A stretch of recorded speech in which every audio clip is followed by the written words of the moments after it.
भाई जवारशा ऑफिस जाने से पहले आता है, अपने बेटे के साथ खेल रहा होता है और वहाँ पर शबाब कहती है, जवारशा मैंने आपसे कुछ इंपॉर्टेंट पूछना है।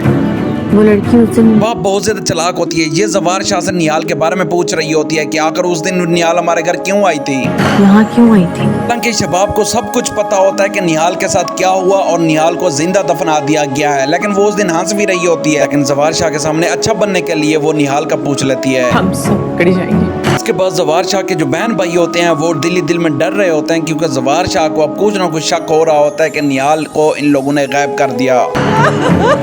दूसरी जानब बेचारी निहाल बहुत ज्यादा तड़प रही होती है, क्योंकि उसकी सारी स्किन जल गई होती है और वो बहुत ज्यादा परेशान होती है। हॉस्पिटल में रहती है और डॉक्टर उसका वहीं पर चेकअप करता है। एक बात का ध्यान देना, जवारशा की जो बड़ी बहन होती है ये बहुत चालाकी से काम लेती है। ये कहती है अगर कोई हमसे पूछेगा भी सही तो हम उसे बता देंगे कि हमने उस दिन उसको घर से निकाल दिया था, आगे से हमें नहीं पता। उस चपरासी के घर से। दूसरी जन्म निहाल की माँ आए रोज वहाँ पर चक्कर लगाती रहती है, क्योंकि वो निहाल से मिलना चाहती होती है, देखना चाहती होती है निहाल किस हाल में है, लेकिन ये सारे घर वाले उसे मना कर देते हैं। अब हमारे तमाम ताल्लुकात। निहाल की माँ को तो पता भी नहीं होता कि निहाल किस तरह तड़प रही है। वो अभी हॉस्पिटल में है, लेकिन निहाल की माँ डेली उनके घर के सामने आ जाती है निहाल का हाल पूछने के लिए। लेकिन वहाँ पर जवारशा की जो बड़ी बहन होती है बोलती है निहाल की माँ का अब कुछ इंतजाम करना पड़ेगा। ये डेली हमारे घर आती है, जवारशा ने देख लिया हमारी कोई खैर नहीं होगी।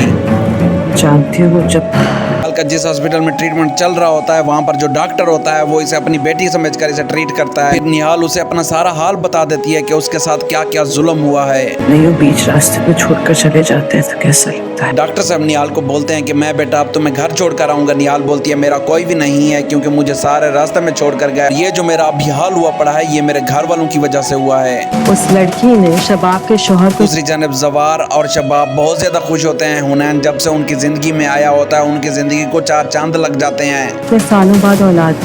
निहाल डॉक्टर साहब को बताती है कि जवारशा के पास कोई औलाद नहीं हो रही थी। उन्होंने मेरे वालिद के साथ ये मुतालबा किया था कि हम आपकी बेटी को 1 साल के लिए अपने घर में रखेंगे और उसका बेटा लेंगे। तुम्हें लगता है शबाब उसे। डॉक्टर साहब उठकर ऑफिस में आ जाता है और सोच रहा होता है इस बेचारी के साथ बहुत ज्यादा जुल्म हुआ है और बहुत ज्यादा नाइंसाफी हुई है, मैं इन सब का बदला जरूर लूंगा। जवार के पास ही भटकने दे। थोड़ी देर के बाद डॉक्टर निहाल के पास फिर आता है और कहता है बेटा मुझे सारी स्टोरी बताओ, आखिर वो कौन था और तुम्हारा शोहर का असल नाम क्या है। तुम्हारा शोहर कौन है। निहाल बोलती है तो बहुत बड़ा रईस, लेकिन वादे का बिल्कुल कच्चा था और बेवफा था। जवारशा सही।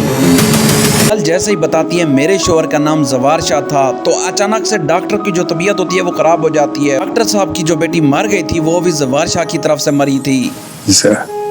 जवारशा। जहाँ तक मुझे लगता है ये डॉक्टर और निहाल मिलकर बदला लेंगे। वहीं डॉक्टर साहब निहाल को अपनी बेटी मान लेता है और निहाल को अपने घर में ले जाता है और निहाल को ऐसी खुशियां देता है कि निहाल ने उसके बारे में सोचा ही नहीं था। निहाल की अपनी गाड़ी होती है और निहाल एक बहुत बड़ी बिजनेसमैन बन जाती है। फिर से जवारशा की जिंदगी में आती है जवारशा को तबाह करने के लिए और उसके घर वालों को तबाह करने के लिए। वो जावेद और जवारशा की बड़ी बहन वो सबको खत्म करने के लिए आती है।